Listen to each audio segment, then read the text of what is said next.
Olá, muito bem-vindos à nossa sequência de episódios de estudos compactos, rápidos, dos capítulos do livro Roteiro de Emmanuel. A nossa série Evangelho e Espiritismo, Caminhos de Amor e Felicidade, toda semana no ar. Eu e Marcos de Mário cá estamos para comentar com vocês esses conteúdos que nos ensinam tanto e nos trazem tanto conteúdo. Marcos, cá estamos na continuidade e já atingimos o capítulo número 14, Marcos. Que coisa! É verdade, Orson, né? O tempo vai passando, nós vamos aqui nos empolgando nas gravações e a série está aí avançando dessa obra muito importante do nosso Emmanuel, que é um estudo realmente que ele faz dos roteiros do Evangelho à luz do Espiritismo. É um prazer gravar, não é? E nós vamos conversando e vamos destacando, e realmente, daqui a pouco, quando nós menos perceber, chegamos no final, né? Vai ser o último episódio. Realmente é um prazer muito grande. Essas gravações nos ensinam muito.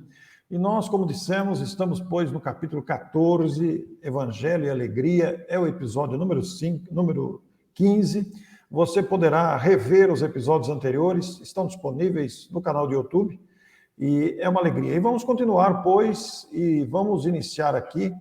Eu já passo para o Marcos a leitura da primeira tela selecionada. Muito bem. Vamos então aqui. Emmanuel, ele inicia, isso aí está logo no início do capítulo, para nos dizer que realmente, na sua essência, o cristianismo é a revelação da profunda alegria do céu entre as sombras da terra.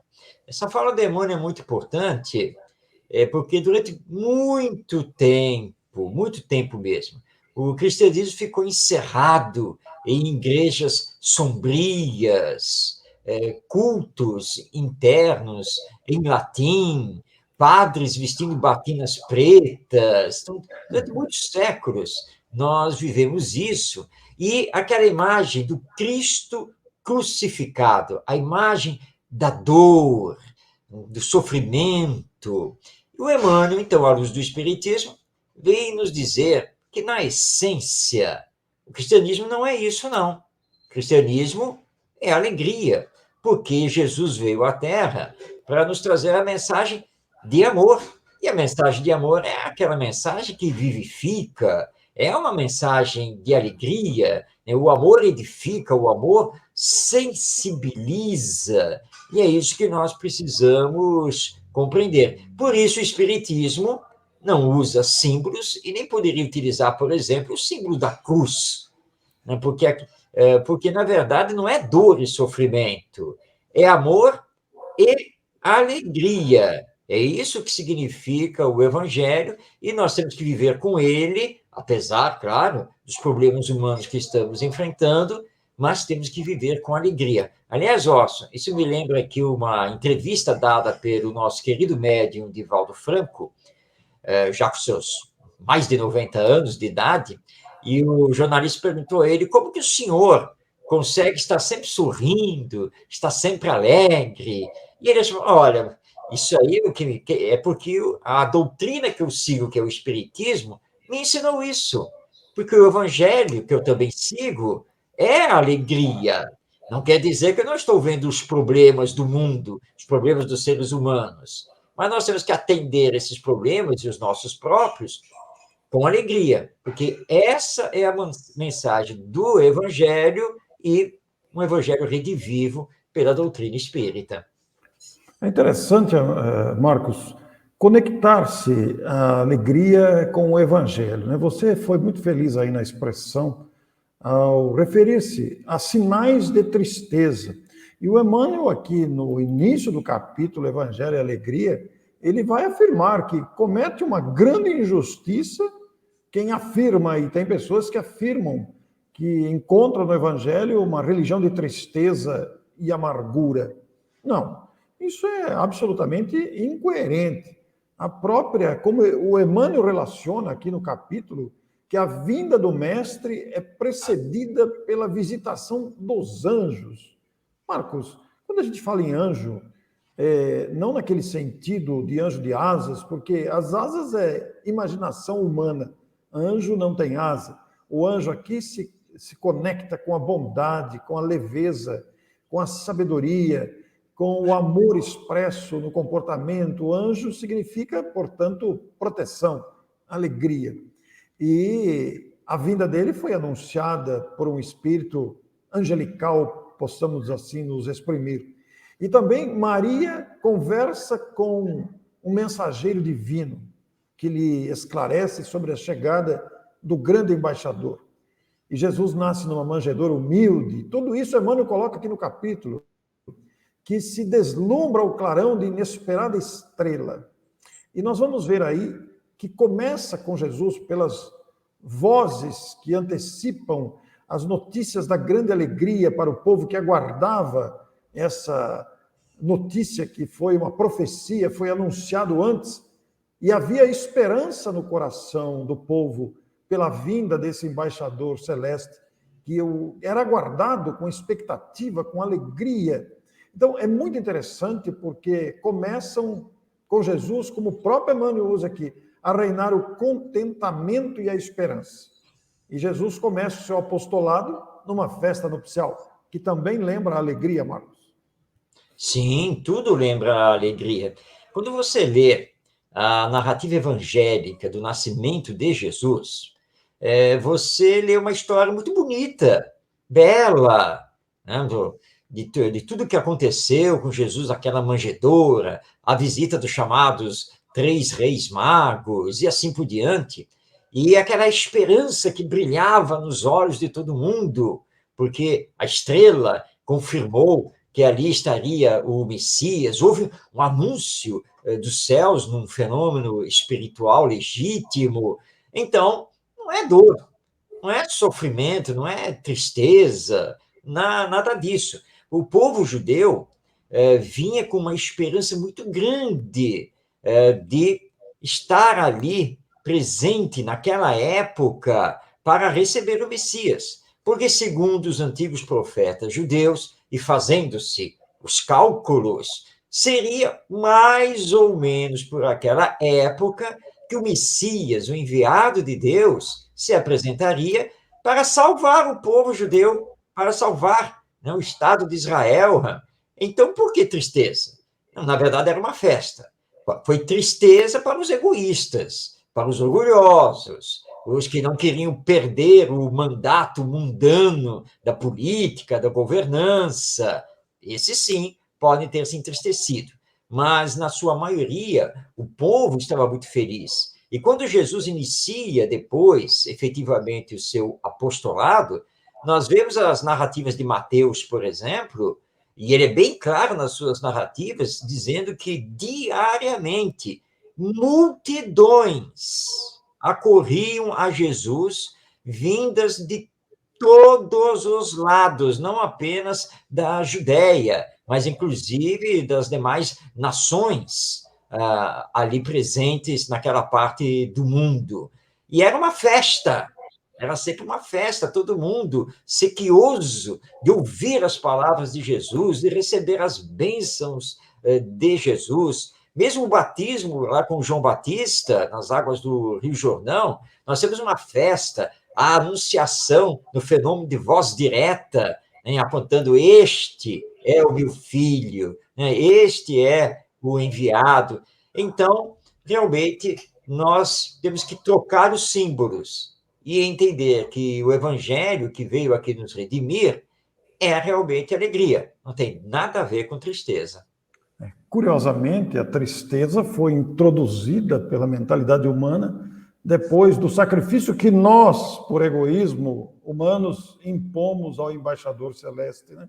Mas a sua mensagem é toda de alegria. Tanto é que Emmanuel, na continuidade do texto, vai dizer aqui como que, percebendo limitação e estreiteza em qualquer templo de pedra para a sua palavra no mundo, o Senhor principia suas pregações à beira do lago, em pleno santuário da natureza.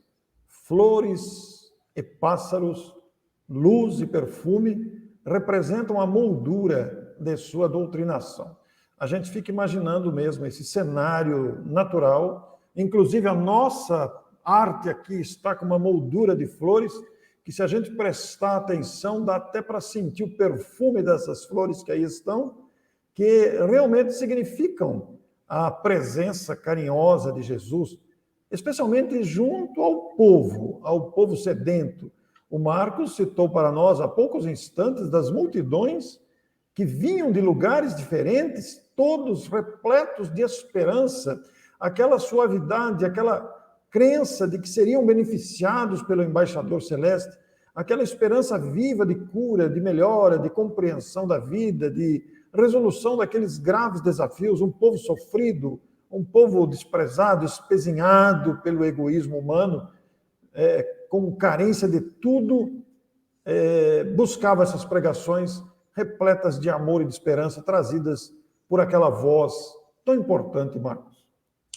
Você usou agora, Orson, uma palavra importantíssima, que está intimamente ligada com o Evangelho, que é esperança.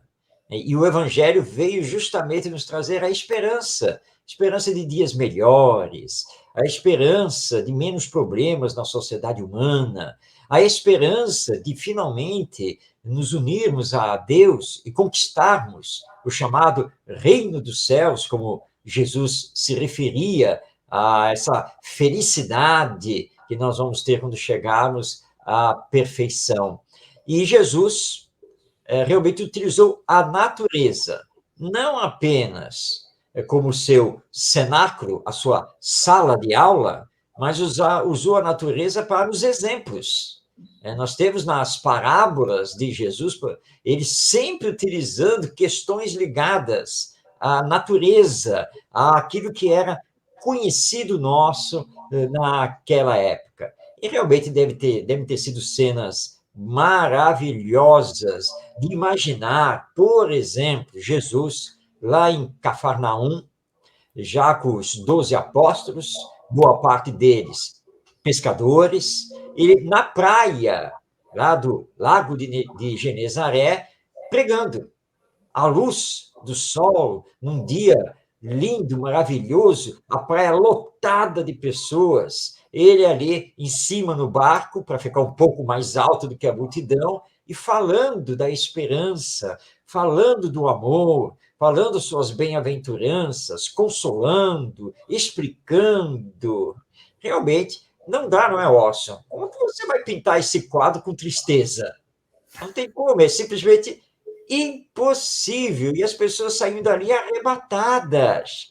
Tanto que é bom nós lembrarmos aqui que, após a crucificação, quando tem o ato da ressurreição, você lê os Atos dos Apóstolos e vai ver que já não eram só os 12, nem aqueles seguidores mais de perto, não.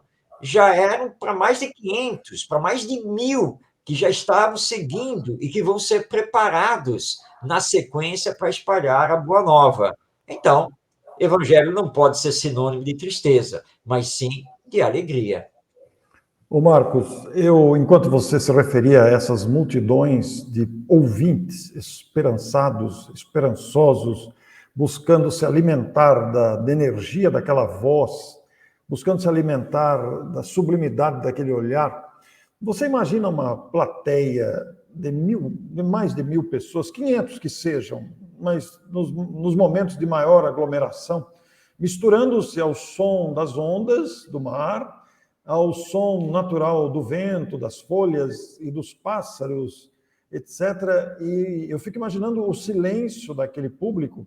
Mas uma coisa que me encanta bastante, que a gente conhece, consegue compreender pelas leis fluídicas, porque Jesus não ficava gritando, ele não tinha microfone, mas não precisava gritar. E a sua voz se ampliava naturalmente para chegar aos ouvidos daquelas pessoas. Eu fico imaginando também, Marcos, que ali devia ter ouvintes com idiomas diferentes, que possivelmente traduzidos simultaneamente. Imagina isso no ar, a voz seguindo no ar.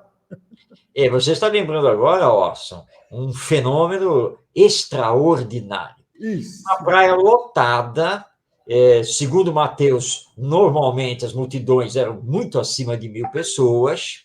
você não tem nenhum tipo de aparelhagem sonora como nós temos na atualidade para amplificar a sua voz. Jesus falando de forma natural, tranquila, e nessa multidão você tem judeus, você tem gregos, você tem persas, você tem romanos, babilônicos, fenícios, que todos transitavam por ali e vinham das suas localidades. Como explicar isso? Como todo mundo ouvia e, mais ainda, como podiam compreender? Porque sabe-se que Jesus falava em aramaico, não hebraico, porque o hebraico era uma língua mais culta dos judeus. A língua normal do povo era o aramaico. Ora, se você não sabe aramaico, você não é um judeu, como é que você pode estar compreendendo o que Jesus está falando? E ainda mais se você está lá numa ponta da praia, distante dele, lá uns 500 metros de distância. Pois é, só o Espiritismo para explicar.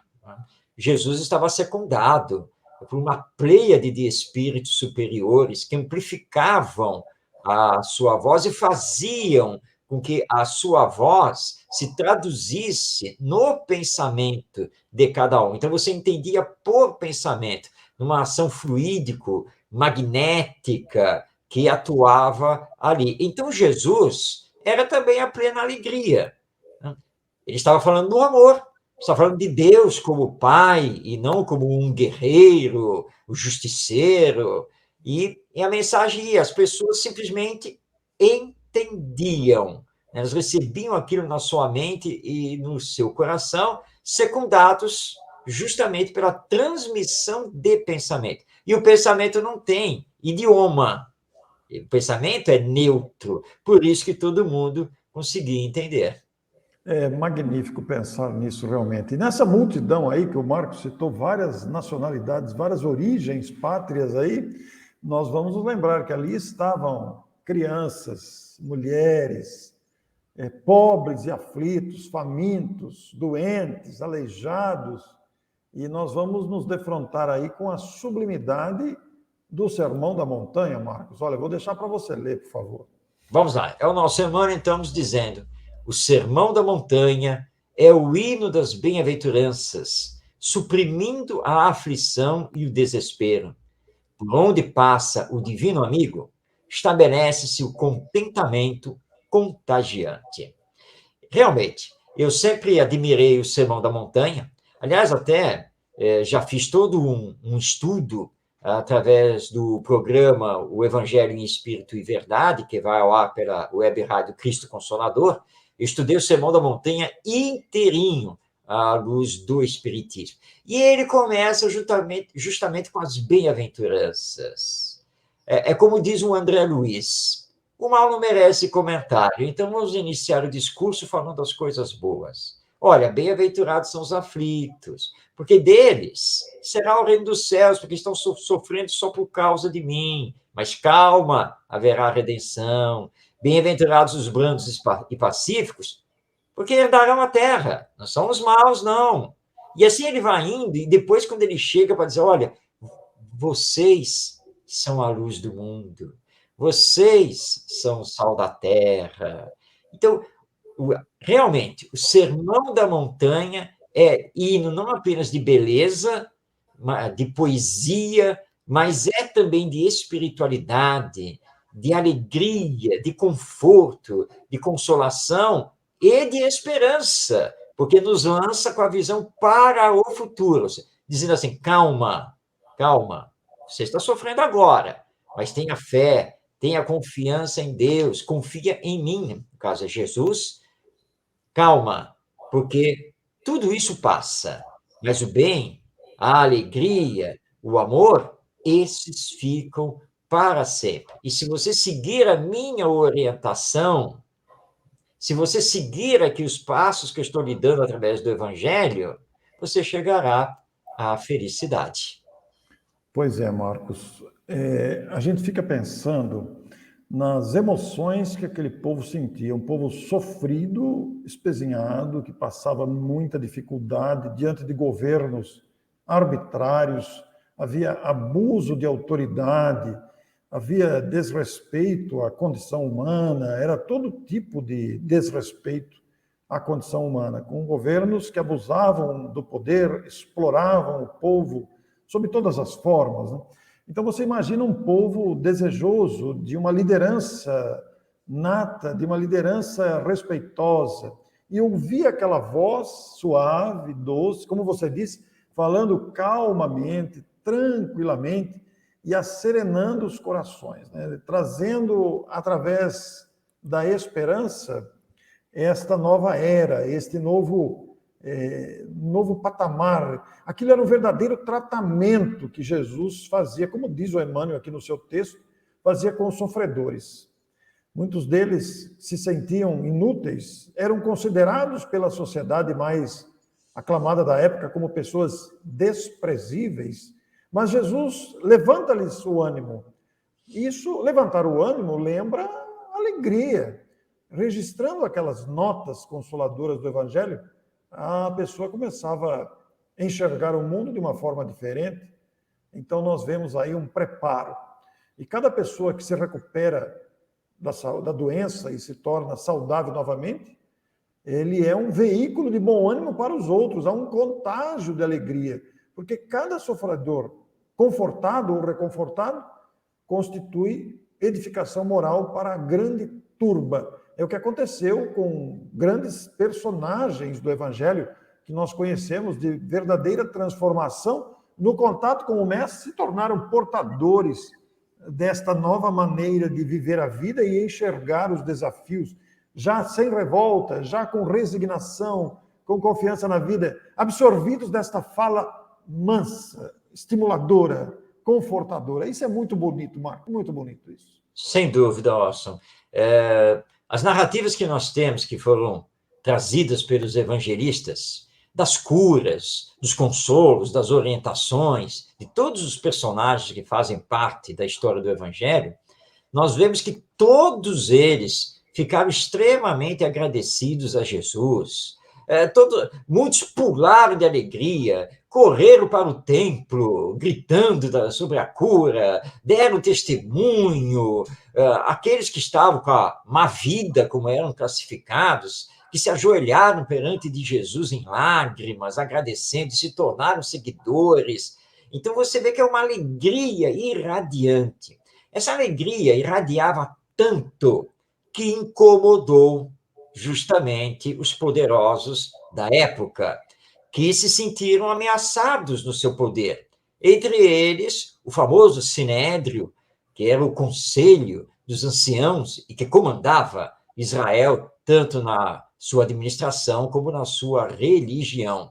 Jesus, quando comparece ao templo de Jerusalém, e ali mesmo faz a sua pregação, faz curas, acontece um movimento enorme dentro do templo, e os sacerdotes fariseus, doutores da lei, eles ficam espantados com aquilo. Como pode um nazareno vindo da Galileia conseguir movimentar essa multidão toda e todo mundo gritando por esse tal de Jesus, por esse Cristo? E foi isso, ou seja, a ameaça ao egoísmo e ao orgulho, que provocou a perseguição, que vai culminar na crucificação. Mas mesmo crucificado, Jesus nos deu um testemunho de alegria, porque ele chama ali João e fala para ele: João, eis aí a sua mãe, indicando Maria de Nazaré, e fala para ela: ó, eis aí o seu filho, ou seja, a partir de agora, um vai cuidar do outro, para que vocês continuem a obra. E, Pai, perdoa-os, eles não sabem o que estão fazendo. E só aí é que ele se despede realmente. Então, é um testemunho que não é de tristeza, não é de lamentação. Ele não falou assim: Pai, realmente essa humanidade está perdida. Nem eu vindo diretamente deu jeito, Pai. Não, ele pediu que o Pai nos perdoasse, nos compreendesse, porque a obra deveria seguir. Então, tudo ligado à alegria.